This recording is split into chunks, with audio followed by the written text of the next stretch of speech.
Taavi Libe lava taga. Taavi Libe lava taga. Eesti Laul ja Eesti muusika on saanud oma podcasti ja seda juhib Taavi Libe. Taavi Libe. Tere head sõbrad! Täna meie podcastis on mul hea meel teile pakkuda järgmise tunni ja mõne minuti jooksul 3 jutuajamist 3 heliloojaga, kes on Eesti Laulul ja Eurovisioonilgi osalenud korduvalt ja esimesena on stuudios Stig Rästa. Tere! Tere! Stig, sina siis nii-öelda valitsev Eesti Laulu võitja, kui niimoodi võib öelda. Selles mõttes, ja. Helilooja. Küll, ja mul on veel, enam ei ole tegelikult valitsevaid asju, jah. No kui ma vaatasin tegelikult viimaste aastate võistluslaule, siis tundub, et kogu aeg need heliloojate nimekirjad lähevad pikemaks. Mida see tähendab, et kui vanasti oli võimalik laul teha üksi, siis nüüd selleks, et Eesti Laulule tulla või üleüldse ühte hitti kirjutada maailma kontekstis ka, siis on vaja sinna saada 5-6 enamgi nime taha?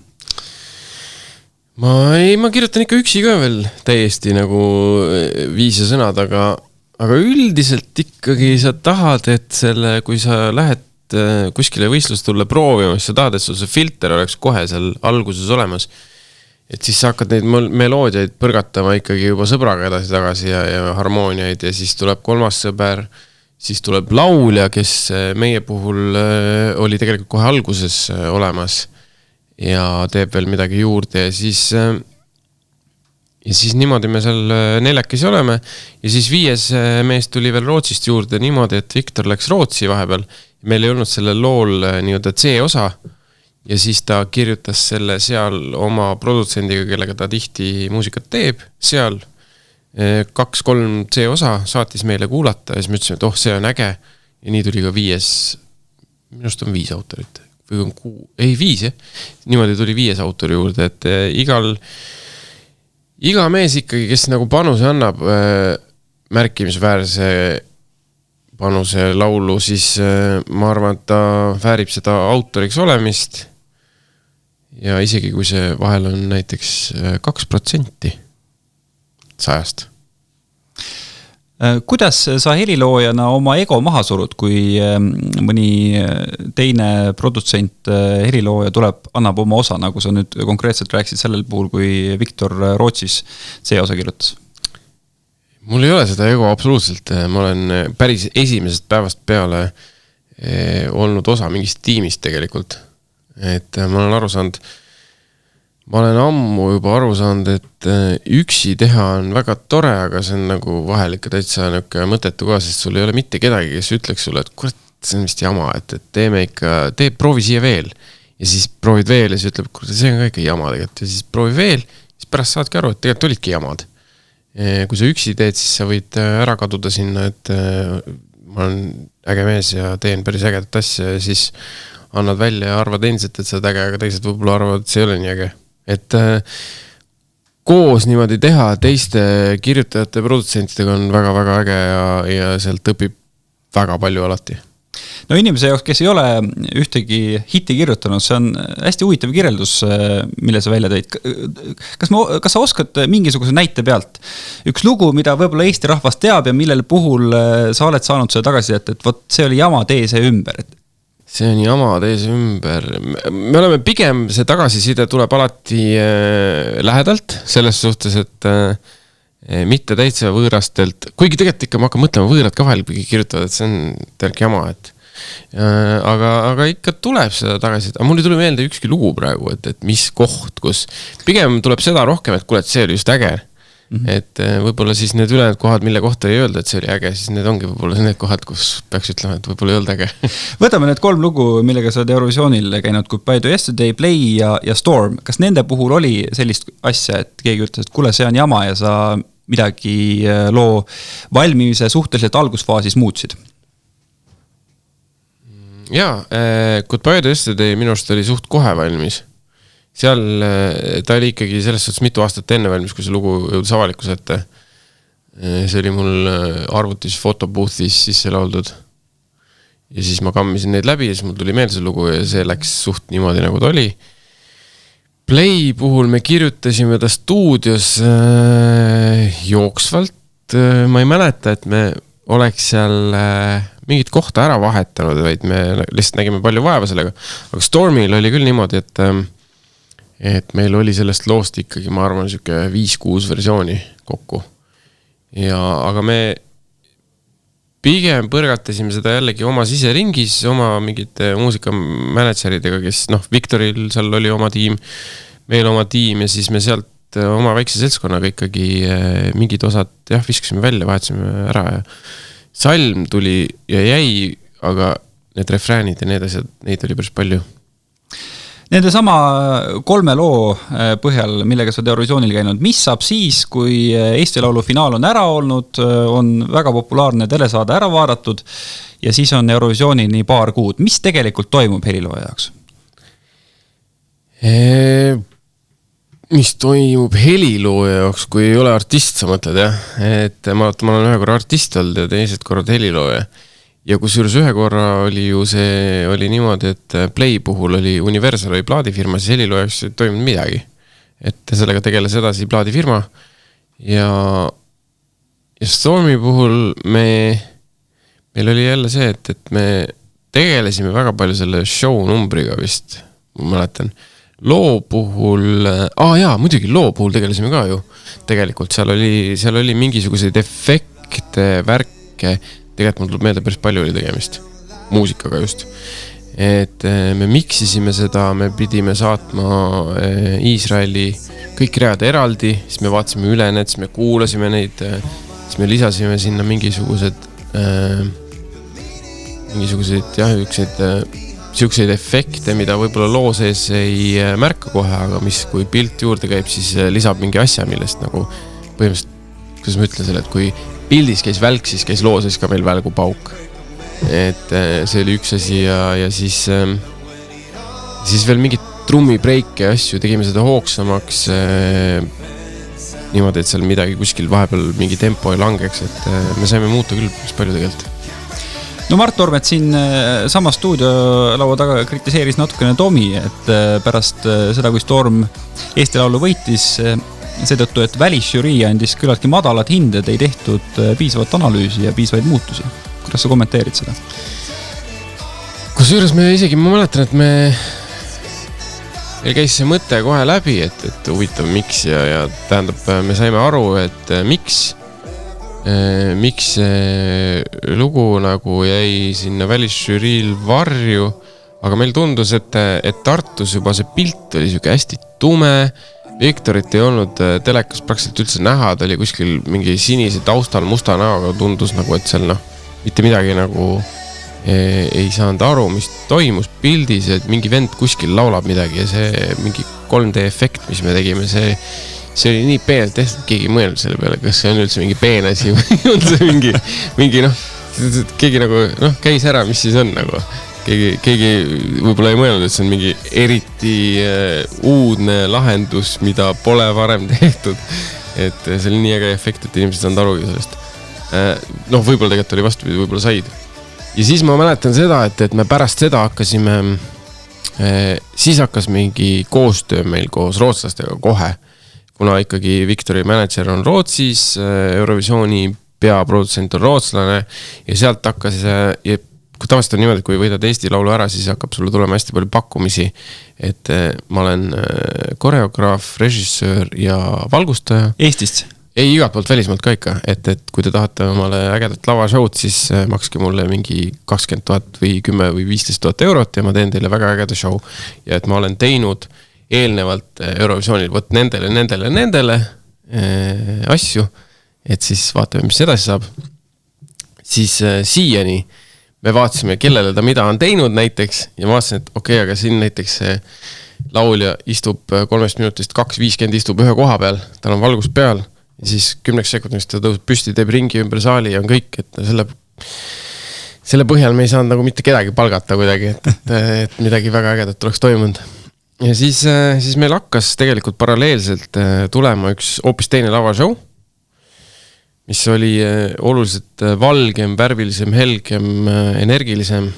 Aga siis mingi hetk ma sain aru, et kuidagi keegi otseselt võib-olla mitte ei tahtnud vastutust võtta, vaid vaid läkski kuidagi niimoodi, et me jäime selle asja juurde, see oli safe, kindel ja see oli harjutatud sisse juba ja see läks. Kuidas see võimalik, et see on harjutatud sisse 2,5 kuud on Eesti Laulu finaalist Eurovisioonil, kas selle ajaga siis tõesti ei olnud aega seda ümber teha, kui sa ise ka tunnetad, et sa said kohe aru, et võib-olla see on pime ja? Seal eriti veel välismaalasega on seal see 2,5 kuud on väga-väga lühike aeg tegelikult. Et peale seda hakkavad toimuma tohutud asjad, mis ta peab käima seal Iisraelis juba, ta peab tagasi tulema, seal on nii palju tegemist, et selleks uue asja juurutamiseks, kes seda teeb, kus seda teeb, kuidas me seda teeme, selleks ei olnud enam tegelikult aega, ausalt öeldes. See lõpptulemus, mis Iisraelis lõpuks lavalt vastu vaatas, mis tunne sul sees oli siis? Ma nägin, seal oli praaki kõvasti, et Iisraeli meeskond oli siuke parajalt või Iisraelis olev kogu see, kuidas ma ütlen, see tehniline lahenduse meeskond oli siuke natukene lõunamaale pigem omane siuke ligadi-logadi, et me saime selle väga heaks, aga seal tuli ikkagi kõvasti praaki sisse, mitte meist olenevalt. Play puhul sa rääkisid, et seal nagu see Universal võttis selle asja enda kätte. Mida see tähendab tegelikult? Mitte nüüd asja enda kätte, aga asja ajamise, et selles suhtes, et autoril ei olnud seal enam nagu midagi teha, kogu Jüri organiseerimisega, manageerimisega, sellega tegeles tema plaadifirma. Eks me olime mingi nõu ja jõuga selle abis tal, aga otseselt nagu, kui ma nagu mäleta, siis minust ma ei saanud nagu või ma ei tegelenud nagu lavashowga minust, ma ei tegelenud millegi muuga seal otseselt, et me olime pigem nagu laulukirjutajatena seal koha peal ja Jürile nõuks ja jõuks kaasas, sest et just eelneval aastal oli vist kõik see läbi tehtud, siis ma sain nagu öelda enam-vähem, et mis nagu, mida teha, mida mitte teha vahel. Mis sa arvad, miks Jüri just võrreldes sellega, et eelmisel aastal sinule Elina läks väga hästi Põrus? Kui me vaatame lõpptulemust. Põrus... Ma ei oska öelda seda, sest minu arust siiani Play on mulle enda arvates üks ägedamaid lugusid üldse, mis ma kirjutanud olen koos teistega. Ma ei hakka spekuleerima ka, et seal on erinevaid variante räägitud, et küll ta oli noor, kuigi ma ei tea, kui palju see lavalt välja tuleb, et inimene on noor või kogenematu. Ilmselt tuleb päris palju, aga tahtnud, mingid lood peavad jääma sinna tahapoole ja ju ta siis selle pärast jäi. Minust kõige viimane ei olnud, minust oli eelviimane, kui ma eksi. No Mart Normet sinna sama mikrofoni ütles, et ta ikkagi kirub seda hetke, kui ei tea, kes tuli selle Bondi idee peale. Jah, lugu oli bondilik aeg. Eesti Laulu finaal oli ka ikkagi bondilik natukene süke sünge, aga siis tulid kaardid mängu mingisugused. Ma ei mäleta, kes seda pakkus. Ma mäletan, et Jüri välimusega oli meil seal natukene süke tagatoas oli, et kuulge, et miks te talle selle 2-reaalise pintsaku panete ja et ei tea, kas maailma on valmis selleks ja minust tal olid prillid ees äkki ja siis mingi hetk nagu, aga siis ma sain aru, et jällegi, et see on see asi, mis ajas mingi hetk Jüri närvi, et kuule, et ühelt poolt öeldakse, et ära pane seda pintsakut, teiselt poolt öeldakse, et pane ja siis lõpuks oli see, et kuna tegelikult Jüril oli ikkagi oma plaadifirma, siis me ei hakanud seal midagi otsest läbi ka suruma, et polnud meie koht väga, et tahtsime küll soovitada, aga tundus, et mis seal ikka teha, et me pole meie asi äkki. Siis aasta enne seda, Goodbye to Yesterday, siis oli sul nagu artisti kogemus ka, et kas see on siis kõige keerulisem, kui sa oled korraga helilooja artist või? Jah, kindlasti. Miks on kõige keerulisem? Sest, et selle asjaga kaasneb mingi tohutu hea, kui kaasneb võib-olla öeldakse, et võib-olla mõnele ei kaasne üldse, aga mingi tohutu intervjuude pildistamist tegemine mingi 2,5 nädalat, ja mingisugused kutsed igale kontsertidele, asjadele, et seda kuidagi seda melu seal on väga palju, mis sulle peale lajatatakse, sul on suu on kogu krampis, sest sa üritad naeratada kõigile natukene ja siis lõpuks saad aru, et päris, ma ei tea, inglise keeles on overwhelming, eesti keeles on hulluks ajav kogemus vahepeal ikka täitsa nagu. Sa oled mingi hetk oled sa nagu mingi tohutu staar järsku 2-3 nädalaks ja siis see on läbi. Meil läks selles suhtes nagu mõnes mõttes hästi, et meil mängiti lugu igal pool aga põhimõtteliselt on siis mine nüüd koju tagasi kõik. korraks on tekib siuke pohmakas nii-öelda. Kuidas sulle tundub, kas see, et sa oled seal 2-3 nädalat ikkagi täielik staar ja pead neid intervjuusid andma, et kas see on vajalik, et sa oleks pildis ja et ka lõpptulemus oleks parem või ma ei tea, kui Stig Rästa oleks öelnud, et ei, ma ei anna seal koha peal ühtegi intervjuud, me ainult läheme ja teeme oma poolfinaali ja finaali ära. Kas siis oleks midagi teistmoodi läinud? Ma arvan, et ei oleks, sest et tegelikult need intervjuud seal, ma ei usu, et keegi oma mingi hinnangu intervjuu põhjal annab ja see tegelikult see vaatajate hulk pärast on ju ikkagi selle otsesaatel mingisugune 200 miljonit vist umbes. Statistiliselt ei jõua, ma arvan, ükski intervjuu sellist massi mõjutada, et pigem ma arvan, et kõik, mis juhtub, on otse seal see 3 minutit ja minust näiteks Måns Zelmerlöw, kui ma nüüd hääldasin õigesti, ei andnud praktiliselt ühtegi intervjuud, vähemalt ma ei näinud, et ta kuskil ühelgi mingil üritusel nagu figureeriks.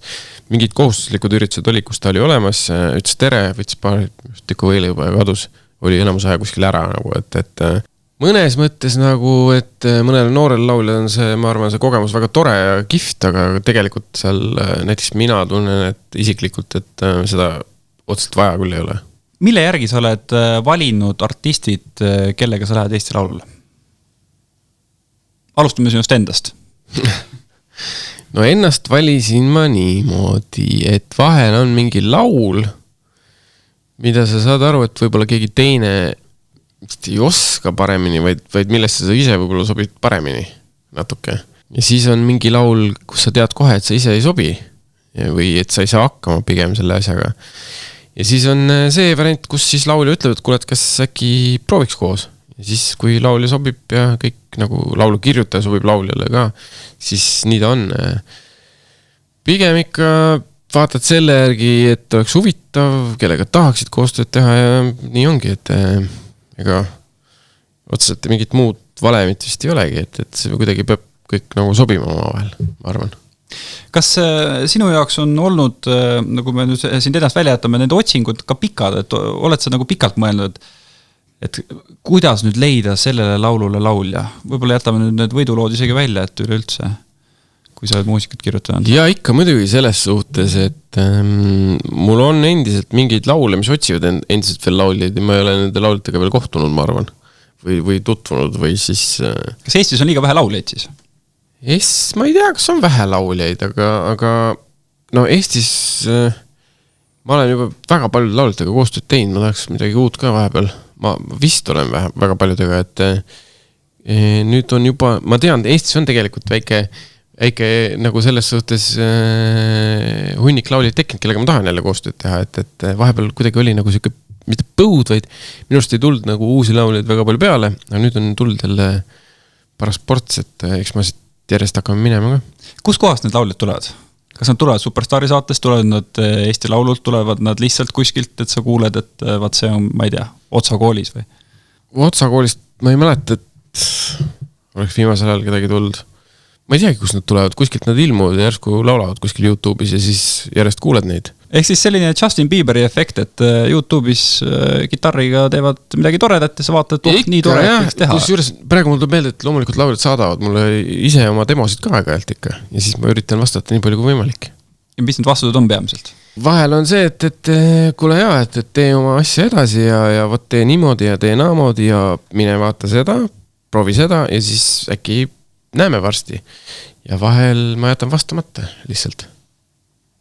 Et siis oli väga halb? No pigem, et ei väga halb ei saa öelda, aga nagu noh, nojah, vahel on isegi väga halb, jah. Stig, kui kõva mees sa oled Eurovisioonil, kui sa sel aastal käisid jälle Iisraelis, kas juba on see kõmu ka, et see on see Eesti kõva eurohelilooja Stig Rästa, kes on jälle siin kohal? Minu arust ei ole, sest et mul tundub, et nüüd 3. korda, kui lähed kohale, siis sa näed, et käib mingi ilge sagimine ja värk ja ainukesed, kes seda võib-olla märkavad, on mingid väga truud fännid, kes näiteks Kasahstanist käivad alati kohal ja teevad oma podcast, vlogisid. Nemad alati, et no tere Stig jälle ja tegelikult mingid inimesed tunnevad ära ja tuleb praegu meelde, et Iisraelis oli üks turvamees, kes jällitas mind hästi pikalt kogu aeg ja siis lõpuks tuli, et Stig, teeme pilti palun. ja siis ma ütlesin, okei, no teeme, et noh, mingit sellist asja on ja siis on neid inimesi, kes töötavad seal Eurovisiooni kallal mitu aastat järjest ikka või pikemat aega. Nendega mõnega juba nagu on see, et kuule, jou, tšau jälle ja siis on mõned tiimid, keda sa samamoodi nagu oled eelmise 2 jooksul nagu tundma õppinud või tundma saanud ja siis nendega on ka nagu ikkagi, et saad kokku, et näiteks mõned sellised esindajad seal on, jah. Kas mõni välisriigi autor on kutsunud sind enda tiimi kirjutama mingit lugu? Jaa. Oled läinud? Ei. Miks? Sest põhiliselt mul on kirjutanud isegi inimesed, kes on nagu, et ma võitsin sellel aastal Eurovisiooni. Eurovisiooni? Jaa. Kes see oli? Need, mul ei tule isegi nimi meelde, see on näiteks, et on selliseid, kes tahavad just Eesti Laulu tulla. Sest et Eesti Laul läks nii-öelda vabaks, piirid läksid lahti ja siis neid tiime on Eurovisiooni võitjaid on 2 mulle kirjutanud. Mul ei ole tegelikult lihtsalt aega olnud ja võimalust, sest et üks minust kirjutas nädal aega enne Eesti tähtaega, et kuule, teeme, et mul on tegelikult lugu olemas. Ja siis ma ütlesin, et noh jah, et me nädalaga ei saa midagi teha, et see lugu peab olema 100% valmis nagu meil siin Eestis. Esimene ei olnud meeles, kes see teine oli siis? Mul ei ole nimed, mul ei hea meelde need nimed. Seda on mingid välismaal. Ei, ma ei tee nalja päriselt. Üks on ameeriklane ja teine on Inglismaalt vist oli minust. Ja ma kontrollisin järgi ja oligi. Selles suhtes, et nii palju teatakse laulukirjutajaid siis Eurovisioonil.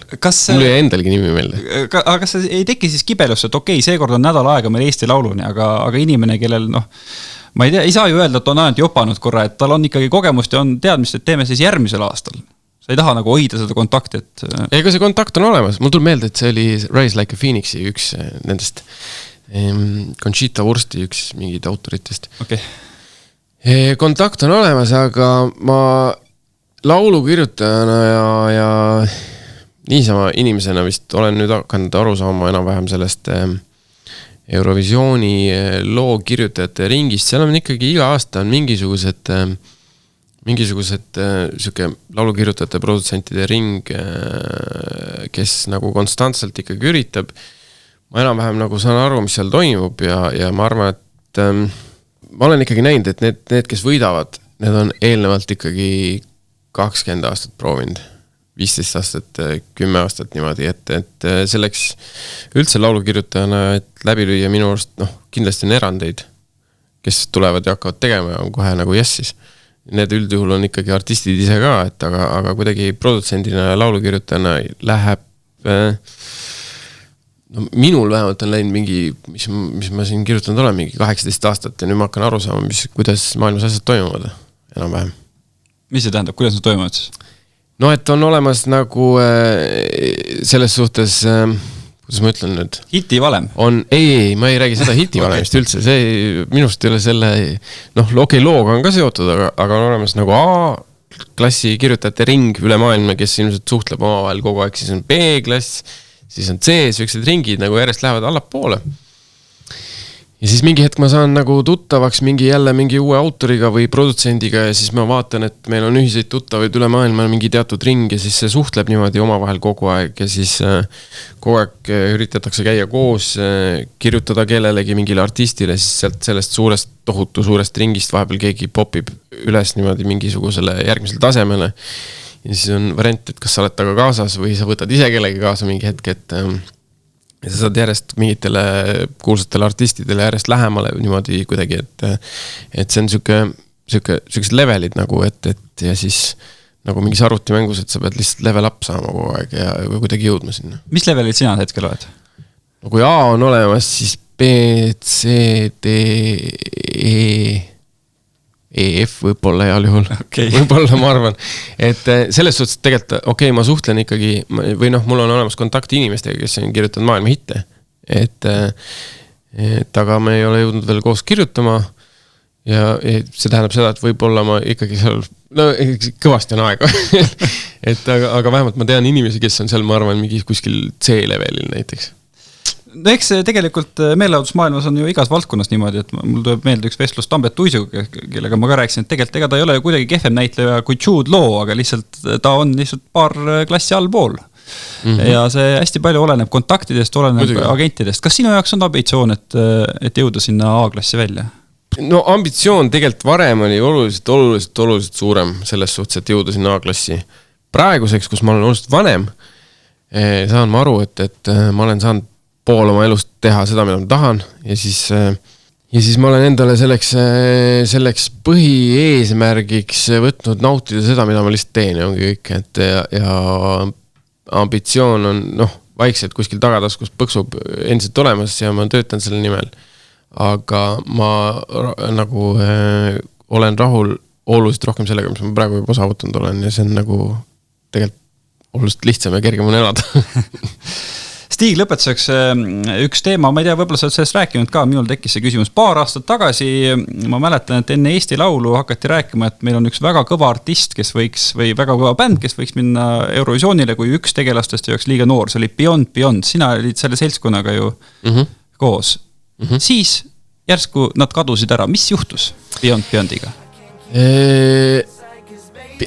Beyond, ütleme nii, et poisid olid vist alustuseks olid 14, 16 vanuses.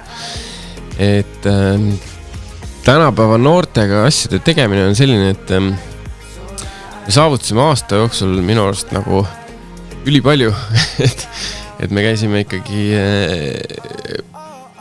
ma ei tea, paaris ikka väga nagu Euroopa mõttes kõvas kohas meid kutsuti mingitesse telesaadetesse asjadesse.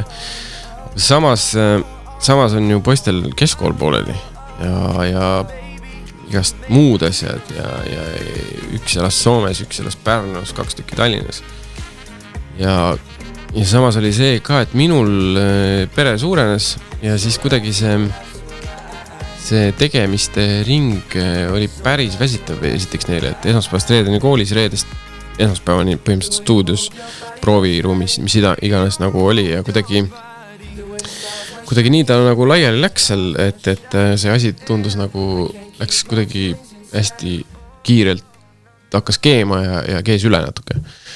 Praegu on see, et 2 nendest kuttidest on endiselt meil stuudios kogu aeg, mis sest, et Beyond laiali läis, nüüd on olemas OK bänd, kelle uut videot ma täna nägin, mis on minu arvates üks ägedamaid videosid, mis viimasel, loomulikult on nagu igast ägedaid videosid, aga hästi õnnestunud video ilmub varsti, nad teevad muusikat, neist on saanud Eesti noorte osakonna ühed parimad produtsendid ja 3. kutt Frederik, kes oli Beyondis, käib kogu aeg kitarri meil stuudios mängimas, et muusikaliselt me oleme endiselt seotud kogu aeg. Ja 4. kutt, kes üli andekas on, ma ei ole teda viimasel ajal näinud, et kitarri mängiks, aga ta käib ikkagi, esineb, laulab, teeb muusikat, et selles suhtes on ta täitsa olemas. Paul Beyondist, ma arvan, on varsti Eestis ühed parimad produtsendid jälle üle pika, või mitte üle pika aja, vaid neil hästi kiire ajaga on toimunud hästi kõva arenemine ja siuke mõnus järjekord on ukse taga. Stig Rästa, suur aitäh sulle. Aitäh! Meie podcasti järgmine külaline on Priit Pajusaar. Tere! Tere! Priit, kas sinu kohta võib öelda, et sa oled helilooja, kes vähemalt ühel hetkel on olnud Eurovisioonis ka pettunud?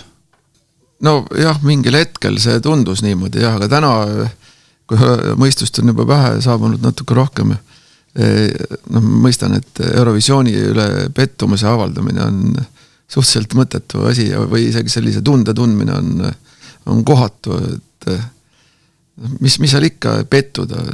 See on selline hästi mitmetahuline sündmus, eriti oluline on, mulle tundub, ajakirjandusele, järgmiseks noortele pürgijatele, kes tahavad pildile saada. Aga ma ütlen, et muidugi sa oled selle asja sees, siis mõnikord emotsioon läheb kõrgeks, aga tegelikult ei ole selle mingit mõtet. Miks ja mille üle sa pettusid? Ei, no tegelikult, kui sa osaled seal ja siis mõistad, et ikkagi muusikavälised tegurid mängivad liialt suurt rolli, kaasa arvatud geopoliitilised ja üleüldse muusikast mitte arusaamised või arusaamised ja kui sa saad aru, et tegelikult on ülitotter ju muusikat üldse mõõta või hinnata või ritta panna, sest me ei saa üheselt, mitte keegi ei saa kunagi üheselt muusikast aru. No meenutame tegelikult 90ndate keskpaika, kus sa ikkagi väga aktiivselt igal aastal saatsid laule ja väga edukalt ka. No võtame näiteks Kaerake hääle aasta 96. Kuidas see protsess käis? Millal sul tuli idee, et nüüd kirjutaks laulu ja kui palju enne laulu saatmist sa pidid lauluga tööd tegema? Ja see Kaelake hääle laul on ju tegelikult selline laul, millest minu jaoks hakkas üldse kõik pihta. Võib-olla kui poleks Kaelake häält olnud, tegeleks ma millegi muuga, või poleks koolis muusikaõpetaja või aktiivne koorijuht hoopiski. Aga see, kui sa tahad otsa teada, et kuidas see lugu algus sai, siis see sai alguse niimoodi, et ma töötasin hoopiski projektijuhina sellises firmas nagu Kompuuterivisioon. Raekoja platsil oli see kontor, katusekambris väike aken oli ja mul oli selle akna kõrval lauake, kus mul oli siis ka üks süntesaator, millega tollel ajal sai ka reklaamimuusikat tehtud vabalt naera pooleks, eks ju, et ei teanud tehniliselt mitte midagi tegelikult, kuidas õige on ja nii edasi. Aga seal ma siis mingi jõude hetkel lasin sõrmel nii-öelda joosta klaviatuuril ja järsku hakkas mingi meloodia tulema, mis mulle tundus, et päris hea on. Ja oligi see Kaelake hääle kogu meloodiline pool järsku voolas sõrmest välja ja siis tundus, et tuleks lugu teha sellest kohe päriselt. Ja kui ma seda demo lasin sõpradele tuttavatel, siis loomulikult keegi ei saanud aru, et sealt mingit lugu tuleb. Ja nii ta edasi läks. Aga selle hetkeni, kui see ükskord oli salvestatud juba Maarja-Liisi ja Ivalinna poolt, selle hetkeni läks ikka palju tööd, närvi ja vaeva. No mis toona oli sinu jaoks motivatsioon, et kui üks hea lugu on valmis saanud, siis võiks selle lähetada toonase nimega Eurolaulu konkursile? Üks väga konkreetne motivatsioon oli ju see, et üldse pildile saada. Seda esiteks, tollel ajal oli kõigepealt vaja saada Eestis jalg ukse vahele. Kuigi ma arvan, et ma siis ikkagi niimoodi ei mõelnud. Ma ikkagi tahtsin reaalselt saada Eurovisioonile ja mõte oli see ka siis kaugem, et nagu ma arvan tänapäevani kõik kujutavad endale ette, et kui oled Eurovisioonil, siis on maailma ees uksed valla ja kõik tahavad siin öelda turule. Et eks see oli see mõte ja ma ütlen, tänapäevani ma arvan, et niimoodi mõeldakse ja tõsi on see, et kindlalt saad sa Eestis pildile. Et see loogika selles osas pädeb kindlasti. Aga see on pettekujutelm, et kui sa lähed Eurovisioonile ja saad seal ikkagi väga kõrge koha, nagu sinu laul on saanud, siis sind tahetakse ka välismaal. Tahetakse küll ja publishing firmad väga tahavad, sest see on jube lihtne raha. Tollel ajal oli ja ilmselt on ka praegu see võimalik, et kui on ikkagi hea lugu, et kirjastusfirmad tahavad sul varukast kinni võtta ja saada kohe selle loo õigused endale, sellepärast, et kui sa oled Eurovisioonil, kohe esitatakse su lugu automaatselt mitmekümnes riigis, televisioonides, raadiotes ja kordussaated otsa, et kui see kirjastusfirma teeb hea diili, siis ta sulle mitte midagi ei maksagi eriti ja ollalla lihtsalt tuleb tuimalt pappina. Aga mitte sulle siis järjega? Ei, sulle loomulikult tuleb. Kirjastus võtab oma osa ja loomulikult saab ka autor raha, aga võib ka minna hästi, et see kirjastus ongi võimas ja lükkab hästi, nagu tegelikult läks meil Kaelake häälega, mida tegelikult tehti tõesti mitmes keeles ja mängiti üle maailma. Ma tean juhuseid, kus inimene oli Buenos Aireses ööklubis või mingi baaris, ütles, et täitsa müstika ja tuleb Kaelake hääl lihtsalt inglise keeles, eks. Või Kaelake hääl, ma olen selle plaadi kuskil ära sokutanud, oli mingi Paraguay hitraadio plaat, mis mingi perioodi siis selle raadiojaama hitid olid ja Kaelage hääl oli seal. No ütleme, et selle kirjastuse nimi oli Bear Music, kes tookord nii-öelda käpa peale pani, me olime maru rõõmsad loomulikult. Ja tegelikult peab ütlema, et antud kirjastus tegi oma tööd hästi. No sellest on ikkagi nii palju aega möödas juba 23 aastat, et kuidagi konteksti luua, mis toona toimus. No, kui palju sa siis selle Kaelage hääle pealt nagu teenisid? Kas ostsid selle eest süntesaatori, auto, maja? Mis see suurusjärk siis oli? Ei, see asi nüüd nii lihtne ei ole seda üldsegi mõõta ja ma ei olegi võimeline seda ütlema, aga küsimus oli minu puhul hoopis suurem. Tänu sellele ma täna olen muusik, eks ju. Et võib-olla see oli üldse halb, et nii läks, et võib-olla ma varalises mõttes ja väga tõenäoliselt oleks mingi muu ameti peal palju nagu ägedamas situatsioonis võib-olla, et aga noh, arvestades seda, et ilmselt mul ikkagi selle muusika loomise suunas annet on, et võib-olla oli siis kuidagi vajalik, et see Kaelage hääl oleks see nii-öelda kerge löök tagumikku õiges suunas võib-olla.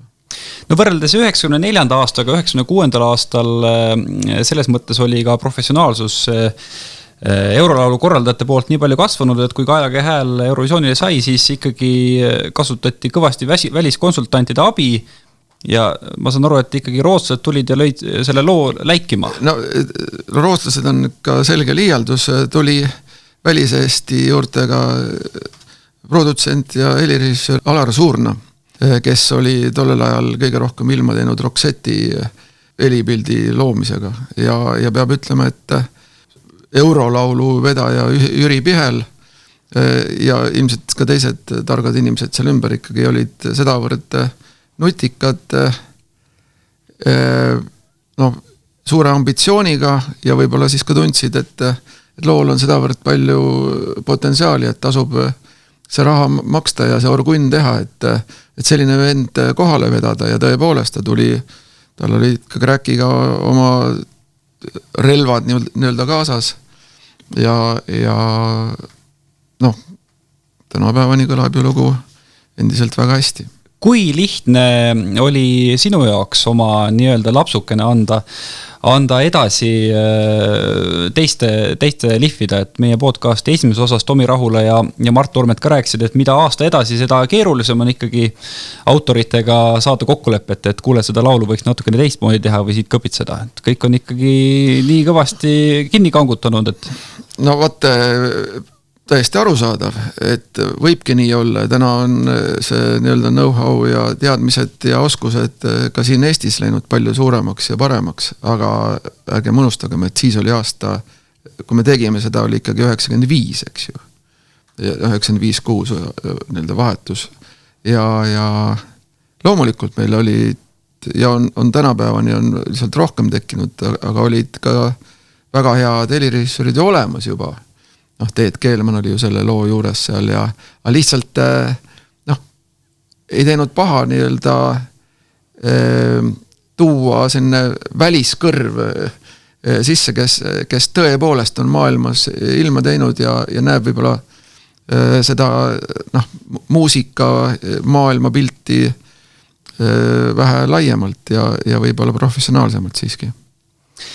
No jõuame nüüd tänapäeva, sa oled viimastel aastatel ka osalenud Eesti Laulul, kuivõrd Eesti Laulul osalemise protsess sinu jaoks erineb sellest, mis ta oli aastal 96, 97, 98?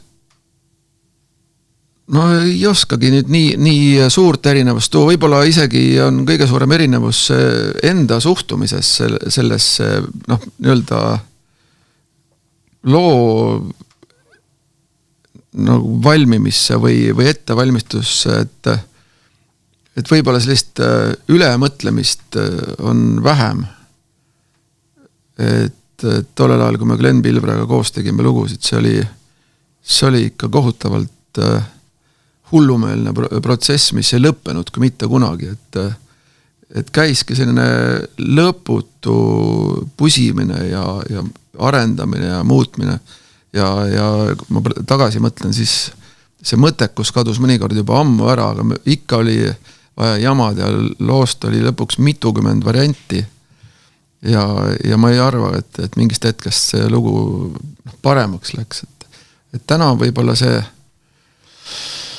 nii-öelda lugu saab kiiremini valmis, ütleme niimoodi, ja sa ei koti ennast lõputult ja üleüldse ma olen aru saanud, et mingil ajal, mida noorem olid, seda rohkem kui tegelisid mingi jamaga, noh, sellise nii-öelda mõttetult kohutava soolotrummi soundi otsimisega nii-öelda, et noh, mis omamoodi on õige, aga ikkagi noh, lõpuks, kui sa arvestad või töötunnid nii-öelda välja ja siis vaatad, et palju see asi sulle maksma läks, see kuradi hullus seal.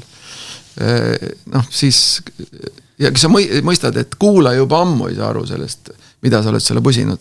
Et nagu selles on küsimus, et mina olen küll võtnud nagu rahulikuma suuna, et kui sul tuleb esimese impulsiga mingi äge lugu, siis tee see valmis ja jäta rahu ja ära mine lolliks sinna juurde. Kui lihtne on sul valida ja leida artiste, kellele sa tahaksid laulu kirjutada Eesti Laulu jaoks? Sa oled siin Sandra Nurmsalu ja Kertu Paboga katsetanud viimastel aastatel. Ja no, nende vahe on see, et ikkagi Kertu puhul tekkis see lugu hoopis muudest impulssidest. Mulle pakuti variant, mingi idee, et kas sa tuleksid kampa ja arendaksid ja teeks neile loo valmis. Ja siis oli hetk, kus ikkagi oli vaja leida laulja.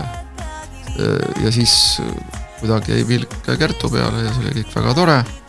Aga Sandraga on lood teistsugused, et Sandraga meil on ikkagi selline pikaajalisem plaan ja noh, nii või teisiti tuleb lõpuks meil mingisugune album välja. Kuigi see on kestnud ka mõnda aega erinevatel põhjustel. Et see oligi konkreetne Sandrale tõepoolest, ma kirjutasingi laulu, see oli Sandra lugu. Aga täna lauljate leidmine on selles mõttes lihtne, et andekust on meil iga kivi all minu meelest praegu peidus. Aga vaat ole nüüd meister ja leia see õige andekus üles. Mida sa mõtled selle? Mis on andekuse ja õige andekuse vahe? No tänab... me ju näeme, vaatame jällegi kasvu seda uut su nägu kõlab varsti tuttavalt saadet, eks ju. Osad seal on muidugi ikkagi juba enne teada tüübid, aga on tõepoolest selliseid üliandekaid, kes saavad juba hästi hakkama ja ongi väga head artistid, aga mina kohtan ka tõepoolest inimesi kuskil keegi soovitab, et kuule, et või lased tema mõnele, kes natuke teab noori lauljaid ja siis tuleb sulle stuudiosse laulja ja laulab niimoodi, et ollalla ja ma pole ennem kuulnud seda nime ka, eks ju. Ja või mul on käinud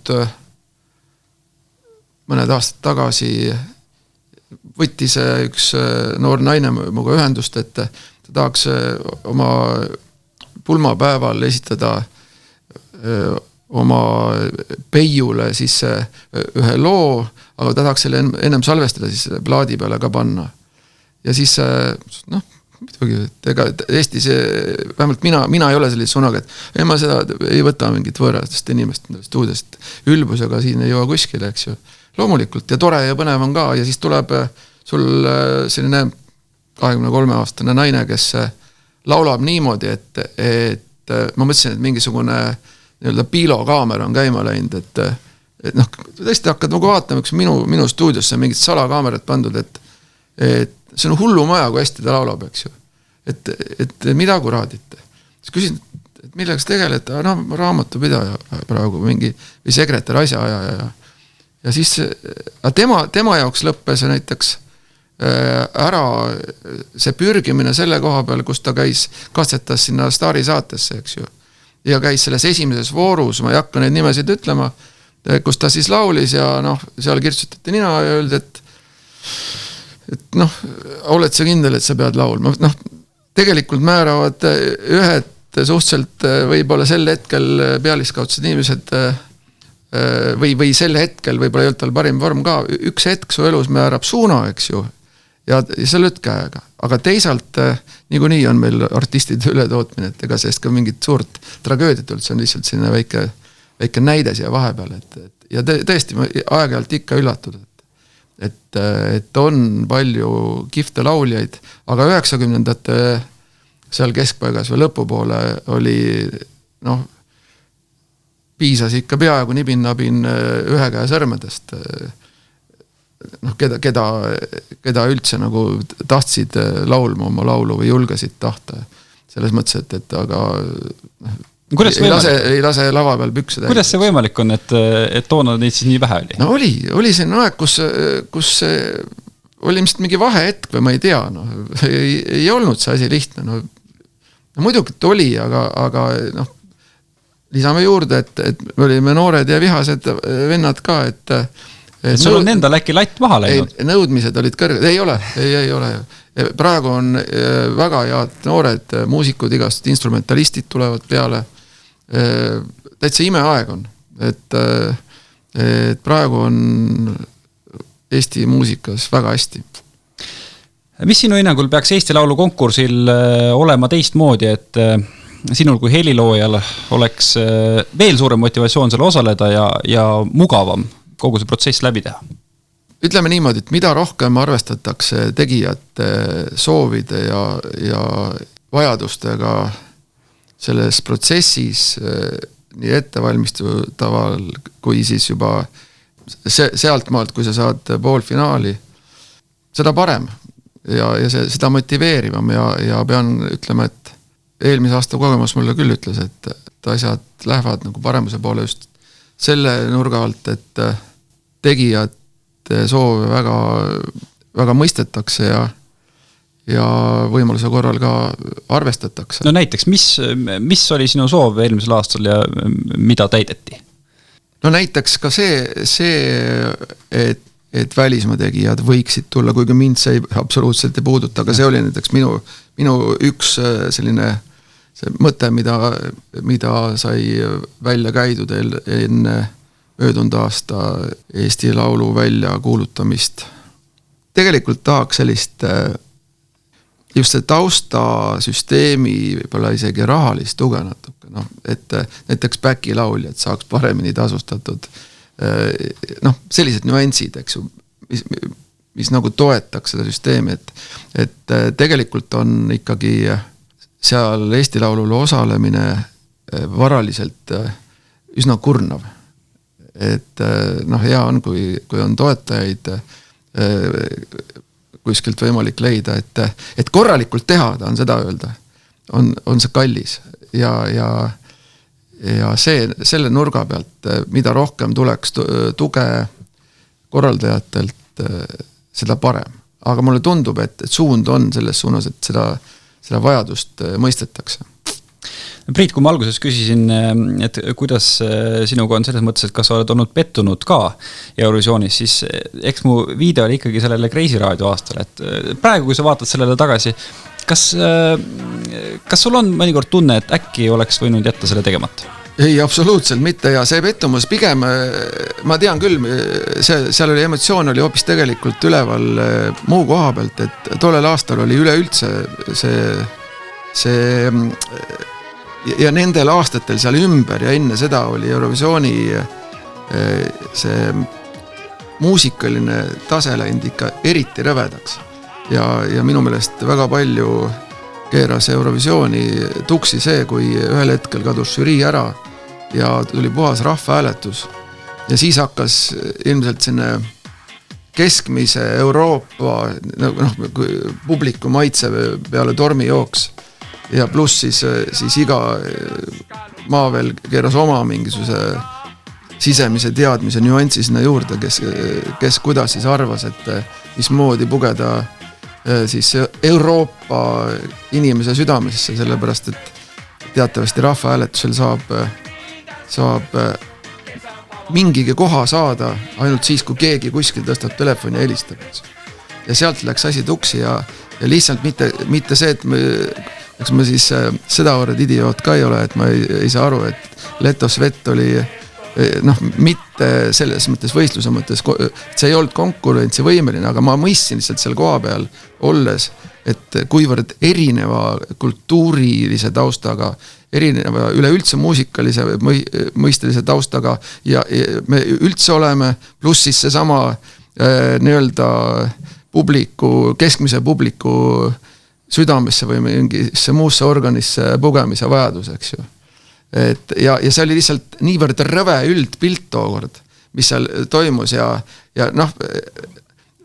hüppan natuke nagu teise nüanssi peale, aga äge oli see, et kui olime seal mingid viimased proovid, eks me olime oma palaganiga seal kohal, hirnusime oma värk ja siis oli mingi, Sloveenial oli mingi eriti, minu meelest muusikaliselt 100 korda veel õudsem lugu, et meil oli midagi ei meelde, seal käis mingisugune mees ja naine askeldasid lava peal, mingi pesu pandi sinna ja see oli ikka tõesti õudselt jube nagu meie vaatenurgast, eks ju. Ja siis vaatad, aga meie ümber oli see Balkani punt istus seal saalis, proovi ajal. Need olid täielikult kõveras ja nägid, et nad on vaimustusest koomas, siis ma sain aru, et kuigi ma olen mitu korda seal tõdenud, siis ma sain eriti selgelt aru, et me oleme küll õudselt kihvt üks Euroopa, me ei saa mitte midagi aru sellest, mida teine teeb, eks ju, ja millest sinu nii-öelda nagu kõrval istuja vaimustab, aga sa kehitad õlgu ja siis nad vaatavad meie juurad ja kehitavad samamoodi õlgu. Priit Pajusaar, suur aitäh sulle. Ja nüüd on meie stuudios Mihkel Mattiisen, tere! Tere, rõõm olla siin. Mihkel, paranda mind, kui ma eksin, kas 90-ndatel, kui te tegite jammi ja sa hiljem väga-väga aktiivselt möllasid Mikk Targo stuudios, te kunagi ei üritanud Eurolaulule minna mingi oma looga? Vist tõesti ei üritanud, jah. Ma ei mäleta, mis asjaoludel see oli. Mul mingi asi meenub, see oli kunagi väga-väga ammu. Minu tolleaegne manager Aarne Valmis pöördus minu poole, et ma kirjutaks loo. Ma pakun, et Ivo Linnale ja Mait Maltisele. Ma ei mäleta, kas ta tegi neile mingi tuuri või midagi sellist ja Maltises ma pole päris kindel, aga If oli kindlasti, aga ei, oli küll Maltis. Ja siis ma neile mingi loo tegin, aga see ei saanud seal kuigi kaugele. Ja, ma täpsustan Aarne Valmise stuudios, mitte Mikk Targo stuudios. Ja, Mikk Targoga me oleme ka koostööd teinud. Nii et. Aga ühesõnaga, siis kuidagi ei olnud siis Eurolaul nii oluline 90-ndatel sinu hinnangul, et kui te ikkagi väga palju tegite tööd, siis mõtleks selle peale, et nüüd sel aastal võiks ikka sinna püünele ka saada.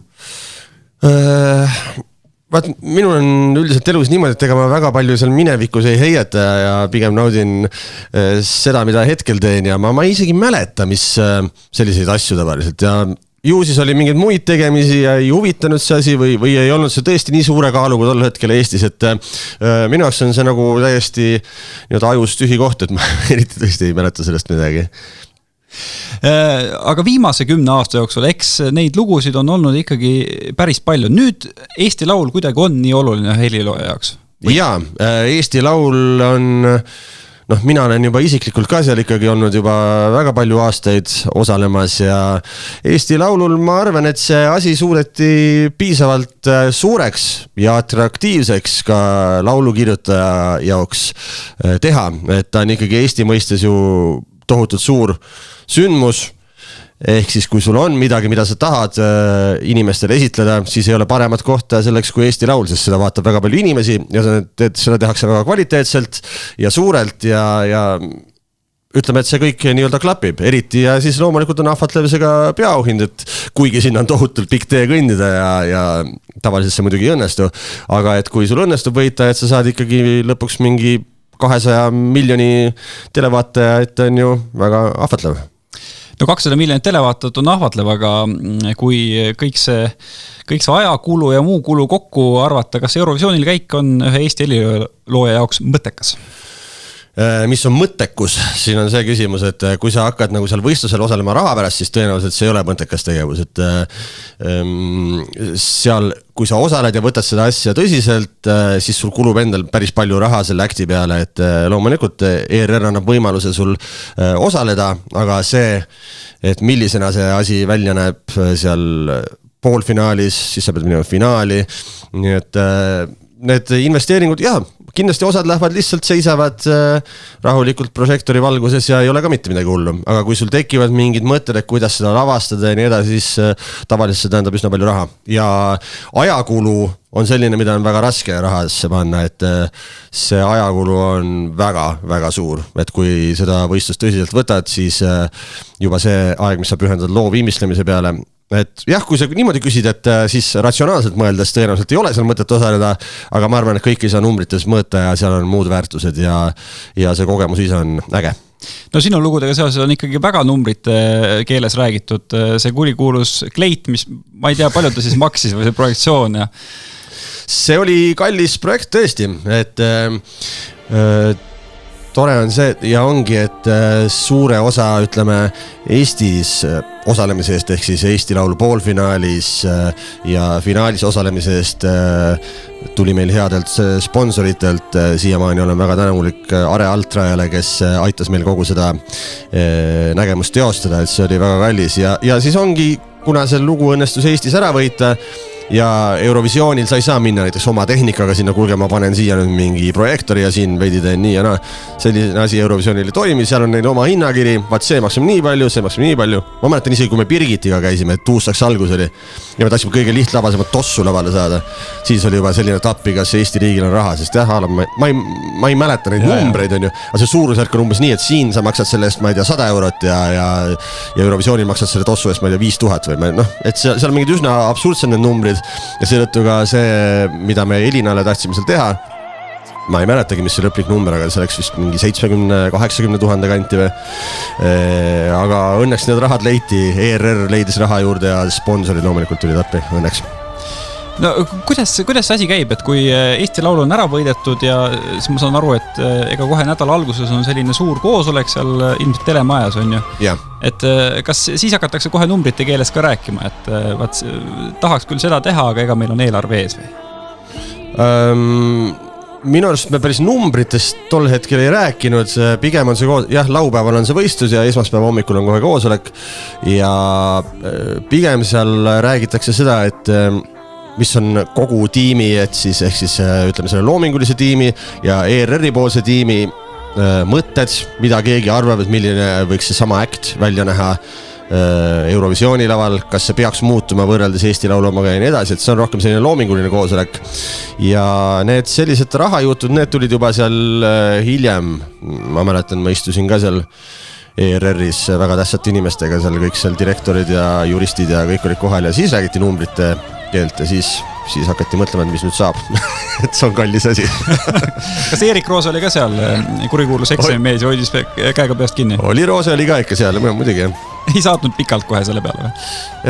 Ei noh, eks seal oli palju murelikke nägusid ja selles mõttes, et arusaadav ju, et ja noh, sest oli otsustatud, kuidas edasi minna ja see, kuidas edasi minna oli lihtsalt kallis, no. Ja väikese riigi kohta, mõne riigi jaoks on see täiesti ükskõik, vahel ma vaatan neid numbreid seal Eurovisioonil, kus ma ei tea, iga sekund endab mingi uus tuleleek ja mingi pomm ja asjad, mida seal kõik, et ja lihtsalt teades, et mis need summad seal umbes on, mis liiguvad, siis on näha, et osadel riikidel on väga palju raha.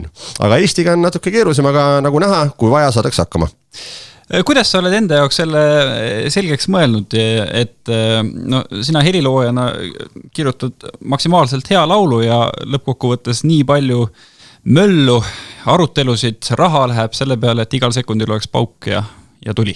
Mul ei ole sellest nii-öelda kahju, et ma olen täiesti arusaaja inimene ja ma tean, et kogu komplekt peab klappima, et see on lihtsalt selles nii-öelda tööstuses niimoodi, et hakkame sellest pihta, et sa kirjutad loo. Jah, lugu vajab lauljat. Samamoodi laulja, kes laulab, tema vajab lugu, on ju. Lugu vajab produktsiooni ja siis juba see visuaalne värk ja kõik ja see kokku, siis kogu see suur kupatus peab lihtsalt väga hästi kokku klappima ja siis alles sünnibki see ideaalne nii-öelda variant, et siis mida inimesel on hea kuulata, vaadata ja tunnetada, et see käib asja juurde, et ma olen täiesti teadlik, et ainult loost ei piisagi. No ma kõvasti olen teinud eeltööd, vaadanud kõik Eesti Laulu sellised poolfinaalide ja finaalide skoorid läbi ja tegelikult on ikkagi 2 laulu olnud Eesti Laulu ajaloos, mis on kohe algusest peale olnud suured favoriidid juba poolfinaalis võtnud rahvahääletusel väga suure edu, et La Forza ja teine on Goodbye to Yesterday. Jah, just nimelt. Kui sa selle Elina looga läksid, kas sul oli kohe selge, et te võidate? Seda mul selliseid asju ma nagu ei julge kunagi mõelda, aga üldiselt ma uskusin, et ma seda igal sammul tunnetasin, et inimesed tahavad, et Elina just sinna läheks. See oli, varem pole sellist kogemust olnud nagu, et nii suur, et ma ei tea, kus sa lähed poes kingi proovima, siis tulevad müüjad kaasa, kuidas me elame teile kaasa ja nii edasi. See oli lihtsalt nagu tänaval keegi tuleb vastu, räägib sellest ja nii edasi, et selles mõttes ma tunnetasin küll, et see on midagi suurt. Mis oli minu hirm tol hetkel oli see, et äkki kõik mõtlevad, Elina nagu nii läheb ja siis ei hääletan ju see tüüpine selline hirm, et aga küllap mul mingi sisemine kindlus ikkagi oli, sest tavaliselt ükskõik kellega sa osaled, siis sa ikkagi mõned hääled annad ise ka näiteks telefoni veel, et ma ei tea, pärast selgub, et 10 häält jäi puudu ja siis ise ei hääletanud. Aga ma pean tunnistama, et kui Elinaga oli, mis ma ei andnud mitte ühtegi häält, nii et ju siis sisimas ma ikka uskasin, et inimesed ei jäta helistamata.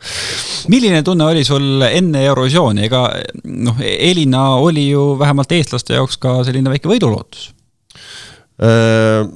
Mina selles suhtes ei osanud midagi arvata, sest minu jaoks on Eurovisioon täiesti selles mõttes müstika ja mingit konkreetset arusaama seal, mis seal võiks võita, mina neid ei oska mitte kunagi ennustada, sest Eurovisioon on iga aasta täiesti erinev. Nagu kui me võrdleme kas või seda, et see aasta näiteks võitis lugu, mis minu arust oli igati võitu väärt, see Hollandi lugu, ja siis kui ma mõtlen, et eelmine aasta oli see Kana lugu, siis minule see näiteks üldse ei sümpatiseerinud, et ma ei ütle, et Elina oleks pidanud võitma, aga seal oli oluliselt paremaid laule kui see Kana lugu, kas või see, mis sai teise koha, see Küprose naine, kes oli väga, väga tubli ja siis, et selles mõttes ma nagu selle Eurovisioonil ei saa aru, mis aasta parajasti on, mõni aasta on ta rohkem palagan, mõni aasta on väga tõsine muusikafestival, aga üldiselt kui me Elinaga käisime, oli väga palju tegelikult selliseid häid laule, nii et aga võitis siiski Kana. Nii et tunne Eurovisiooni oli ikka hea, sul on huvitav, sa lähed sellisele suurele sündmusele, aga seda ma küll ei arvan, et me lähme sinna võitma või midagi. Ega Kana oli ka ju ikkagi algusest peale üks favoriite. Oli, ma tean. Kui sa seal Eurovisiooni koha peal olid, kas sul oli samasugune tunne, et et kõik see kipub sinna poole minema, et see Kana võidab, nagu sa enne Elina puhul Eestis rääkisid? Seal koha peal ma ei osanud mitte midagi arvata, et seal seda niimoodi ei tunneta, et loomulikult ta oli favoriit, sellest ju kõik rääkisid ja kõik need nii-öelda ennustused ütlesid ju ka, et tema võidab, et ja nii läkski, et ma lihtsalt ei ole enda jaoks aru saanud, et kuidas pidi ma mis aastal peaksin ennustama nii-öelda, et mis asja inimesed ootavad, aga võitis ju see, kes inimestele kõige rohkem korda läks, nii et ju seal oli midagi, mis lihtsalt minuni ei jõudnud, aga väga paljude inimesteni jõudis ja kõik on okei, et ega nii see ongi. Ja siis sinu teine kogemus Eurovisioonilt koos Birgitiga, mis on täiesti risti vastupidine, ma veel kontrollisin üle, põhimõtteliselt oli ikkagi millimeetrite mäng, et Birgit oleks poolfinaalis, Eesti Laulu poolfinaalis välja kukkunud. Žürii andis talle erakordselt vähe hääli, žürii andis talle 2 punkti. Seda ma nii täpselt ei mäleta, aga ma mäletan küll seda, et poolfinaalis andis žürii hästi vähe punkte ja siis kui tuli finaal ja hakkasid hindamised pihta, siis ma olin juba valmis, selge, siit ei tule midagi. Ja siis ma mäletan, oli esimene, kes andis punkte, oli Olav Ehala, kes andis kohe maksimumpunktid ja siis hakkas järjest sealt tulema, et see on ka selline asi, mida mitte kunagi ei oska nagu ette arvata, et sama lugu, samal võistlusel 2 erinevat žüriid ja punktide summa on kardinaalselt erinev, nii et sõltub, kes žüriis satuvad olema ja nii on, et igatahes põnev on olnud mõlemal korral, eks Birgitiga oli seda pinget selle mõttes rohkem, et ega seal ju ei olnud nii-öelda favoriidi seisust, ma ei mäleta, kas tol hetkel keegi üldse oli mingi favoriit, aga igatahes siis läks ikka väga põnevas, kui finaalis selgus, et ikkagi žürii annab ka hääli, et ütleme, pulss oli kõrge. Võrdle Birgitiga Eurovisioonil käimist Elinaga ja Eurovisioonil käimisega? Need ei olnud nüüd väga erinevad, et kui sa mõtled nii Birgiti kui Elina peale, siis mõlemad on hästi professionaalsed lauljad ja mõlemad on sellised, kes teevad, suudavad teha väga palju tööd, ehk siis reaalselt harjutada, tegeleda detailidega, et noh, on lauljaid, kes teevad seda ja on, kes ei tee seda.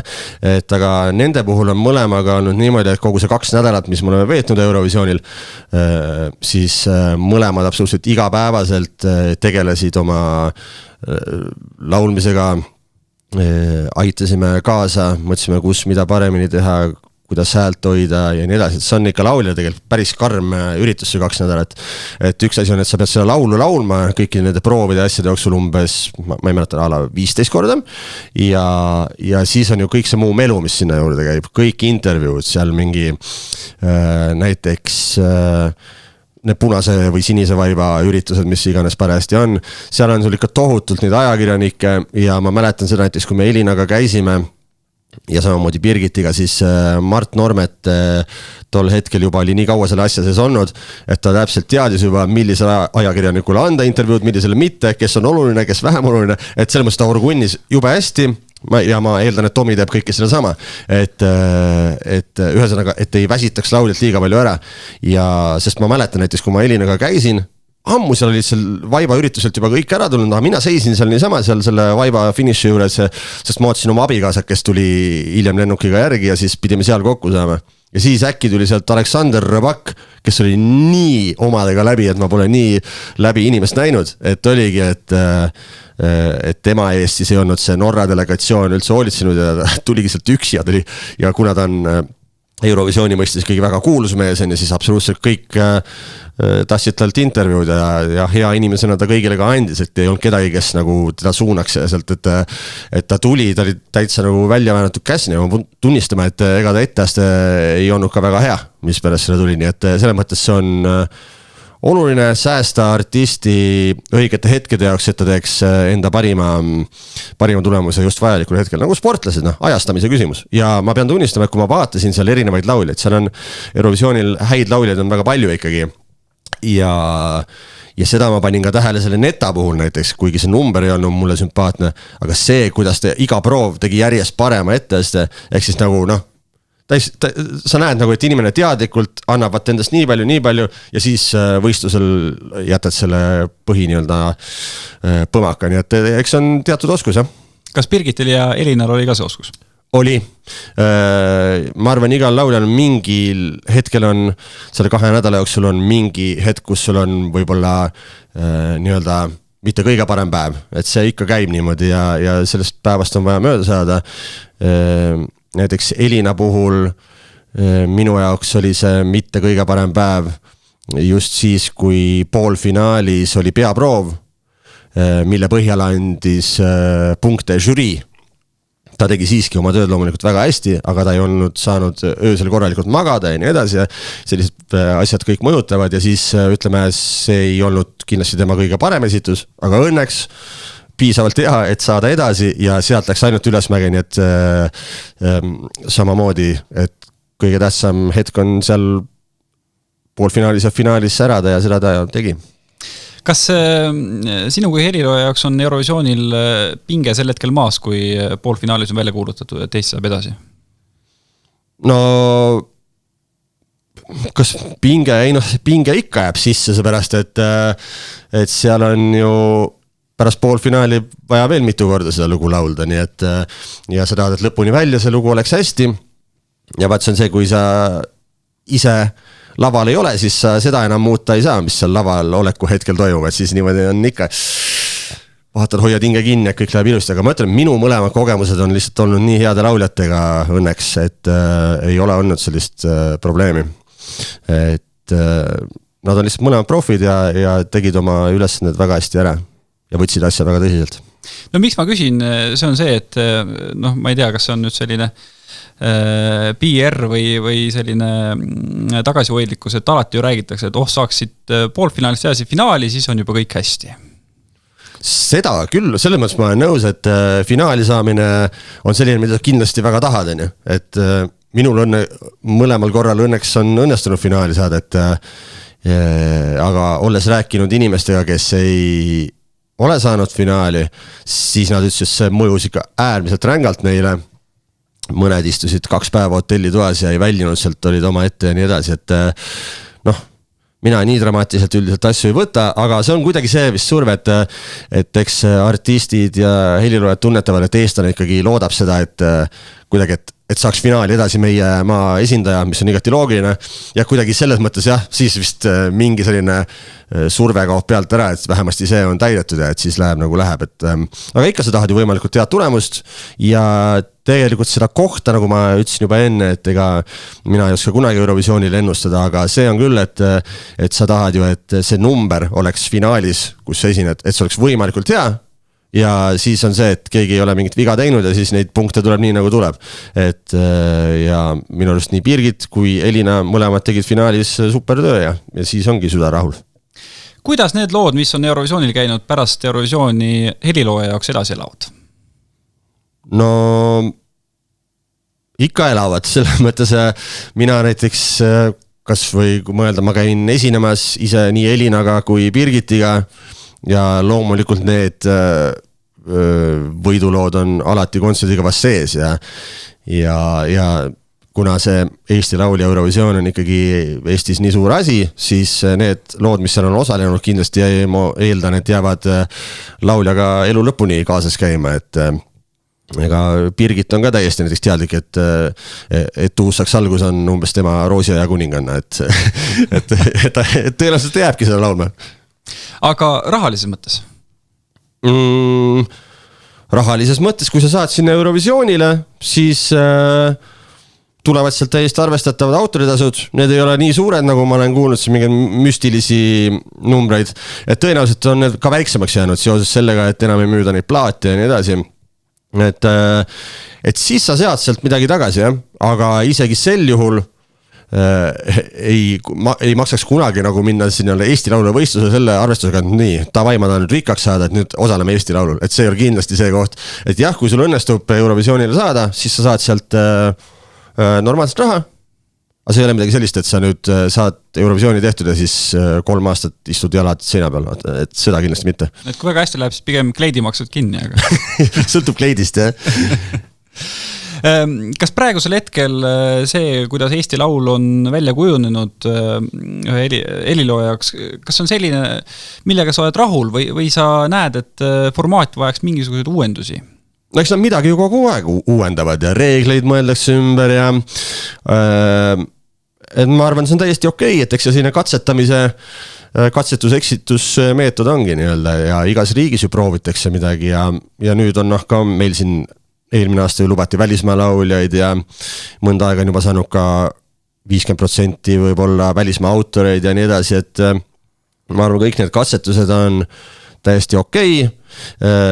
Ma ei tea, kas see päris oleks, nagu ütleme, kui ma meenutan siis, kui me Elinaga käisime, oli see Küprose laul, kus laulis tegelikult vist kreeklanna, kui ma õigesti mäletan, vist lugu oli rootslaste oma ja ma ei tea seal ja kes oli seal mingi mujalt riigist, ehk siis seal tegelikult just kui Küprosega polnud mingit pistmist, et kui see võib-olla need reeglid päris niimoodi läheks, et tuleb meil, ma ei tea, Ukraina mingi inimene laulma ja talle kirjutavad Saksamaa erinevad muusika, et kui palju see inimestele hinge läheks, et palju see nüüd on siis meie Eesti number, aga ma ei tea, need kõik on katsetamisasjad, et minu arust igatahes Eesti Laul on suudetud väga hästi teha ja lasku aga edasi ja see, et kui vahepeal proovitakse mingit uut reeglit, siin keegi käis vahepeal välja mingi idee, et kas üks aasta võiks teha niimoodi, et on kas või kõik lood eestikeelsed. Ma arvan, et muidugi võib, no. Et selles mõttes, et minu asi pole siin nõuenda või kritiseerida, et minu asi autorina on siis vaadata, kui sulle tuuakse reeglid välja, siis kas tahad osaleda või ei taha ja siis vastavalt siis osaleda või mitte kogu lugu. No spekuleerime natukene meie podcasti esimese osas Mart Tormet ja Tomi Rahule ka natukene spekuleerisid, et millisel juhul oleks võimalik nagu Eesti muusikaringkond juba välja vihastada. Näiteks kui tuuaksegi, ma ei tea, Ukrainast, Rootsist mingisugune artist ja siis tehakse Mihkel Matiisele pakkumine, et sa kirjuta lugu, aga kirjuta lugu ajan selle artistile, kas sa osaleks? Kui see artist tundub mulle hea, siis miks mitte? Et ma ei näe üldiselt probleemi, et minu kui autori ja produtsendi huvi on töötada võimalikult heade lauljatega ja kui tuuakse tõesti sealt Ukrainast mingi väga hea laulja, siis ma ei näe probleemi, et see ju pakuks ikka huvi. Et, kui tehakse pakkumine näiteks 5 erinevale heliloojale? et su lugu läheb osalema ja miks mitte. No teine variant, saadad oma loo ära ja siis peaprodutsent ütleb, et vaat see on tore lugu, aga see artist, kelle sina oled välja valinud, vaat see meile ei meeldi, me hoopis pakuks seda ühele teise artistile. No seda peaks siis väga mõtlema, et mida see artist, kellele sina oled teinud alguses see loo, mis tema sellest arvab, et kui aus see tema suhtes on. Ja kui tema ütleb, et talle on fine, no siis vaataks juba edasi, et kui hästi sobib see artist, keda nad ise välja pakuvad, aga ma nagu, see tundub mulle selline veidikene veider olukord, et ma ühest küljest saaksin sellest aru, aga teisest küljest, et oleks juba heliloojate ja produtsentide töö ikkagi oleks see, et sa lähed osalema selle inimesega, kellel sa tunnetad, et on piisavalt oskusi ja kes selle loo jaoks just hästi sobib. Et kui sa ei ole seda ära tunnetanud, võib-olla ei ole veel piisavalt kaua tegutsenud, et võib-olla tegid oma elu esimese loo ja ei ole päris professionaal, aga näed, kukkus jube hea lugu välja, aga ei osanud valida lauljat piisavalt hästi, siis võib-olla on teine olukord. Et ma nagu kujutaks, et meie tiimiga ja nendega, kes on ikka reaalselt tegutsevad muusikamaastikul, et siis ma arvan, et selliseid asju tegelikult ei juhtu. Ja kolmas variant, see, mis eelmisel aastal või tegelikult sellel aastal Soomes juhtus, et tehakse ühele produtsendile heliloojale ettepanek, et kirjuta 3 lugu ja siis nende vahelt me valime. Ja see helilooja ei ole sina. Kas sa oled väga solvunud? Ei ole, ma ei solvu nagu selles, et nagu ma ütlesin, et ma olen igasugustele ideedele avatud ja kui see on kuidagi moodi millegi pärast põhjendatud, siis miks mitte, aga Soome puhul see asi kindlasti töötanud eelmine aasta. Ma kuulsin neid lugusid. Et seal peab mingi väga mõjuv põhjus olema, miks see üks inimene peaks kirjutama. Ehk siis peaks olema ERR-i tiim nagu mingis inimeses nii kindel, et sealt tuleb mingi hüper-mega hit, aga sellist kindlust isegi maailma tasemel on väga raske pakkuda, et aga kui on selline otsus, siis on selline otsus. Iseenesest ju tundub loogiline, et Tarude võiks ju toimida, aga vaat ei toiminud. Jah, et võib-olla Tarud ka siiski mingi pigem 20 aastat tagasi ju. Et ma ütleks, et Tarudi see Sandstorm on siiamaani ju kõlab ju väga hästi, on väga hea lugu, et paljude Eurovisiooni lugu on ja paljude pärast seda Sandstorm on, ma ei ole kursis ausalt öeldes, et minu jaoks on Tarud alati olnud see üks lugu ja lihtsalt huvi pärast ongi Tarud osaleb, vanast ajast ikkagi, ma mäletan, ma tol ajal õppisin Inglismaal ja siis ma mäletan, kuidas raadios seal mängis seda ja tol hetkel see tundus nii vinge, et Soome lugu mängitakse igal pool, seda tuli tõesti palju. Et siis ma nagu põnevusega hakkasin kuulama neid Tarudi asju ja minu arust väga nüüd ei olnud kõige parem ja üllatav oli see, et tal oli valitud sinna laulja, kes ei olnud otseselt isegi laulja, vaid pigem näitleja ja seda oli tunda, et ei olnud väga lauljad. Et ma ütlen, et antud puhul see minu arust ei õigustanud ennast, aga kui tiim leiab, et ma ei tea, et nüüd nad said mingi kontakti näiteks mingi inimesega, kes on kirjutanud näiteks 10, ma ei tea, ülemaailmset superhitti ja panevad sinna mingi laulja, kes sa tead, et on totaalne mingi eriline parem kui keegi teine, siis on see põhjendatud, aga ma ei näe mingit võimalust, et selline asi kunagi juhtuks, sest sellise taseme inimesed ei käi seal võistlusel. Mihkel, mis on sinu arvates kõige parem laul, mis on kunagi Eurovisioonil osalenud? Seda ma nüüd tõesti ei oska öelda. Appa, millega see Appa käis seal? Dancing kui... Ei. Waterloo'ga. Appal on palju paremaid lugusid kui Waterloo. Ütleme, tegijatest, kes on Eurovisiooniga on seotud, ma tooksin kindlasti Appa välja, sest nemad on geeniused. Kuule, ma ei oska niimoodi. Tõesti ei tea. Et ma peaksin selle jaoks päris 70 aasta jagu Eurovisiooni ära vaatama, ma vist ei jõua seda teha kahjuks. Aga kõige parem lugu, millega Eesti on käinud? Enda lugudest ei sobi rääkida, aga loomulikult enda lood ju meeldivad ka, et imelik oleks saata võistlusele midagi, mis sulle endale ei meeldi ja mis sinu arust pole hea, nii et mina olin nii Birgiti kui Elina looga väga rahul ja Elina võib-olla numbrina on olnud minu jaoks Eesti läbi aegade võib-olla kõige selline huvitavam või eristuvam. Mihkel Mattiisen, suur aitäh sulle! Suur aitäh kutsumast! Taavi Libe lava taga. Saatejuht oli Taavi Libe, produtsent Priit Vare. Meile meeldiks väga, kui sa seda podcasti jälgima hakkaksid. Nii saad kohe teada, kui uus osa üleval. Saate tootjaks on stuudio Kõrvauss. Vaata meie tegemisi aadressil kõrvauss.ee.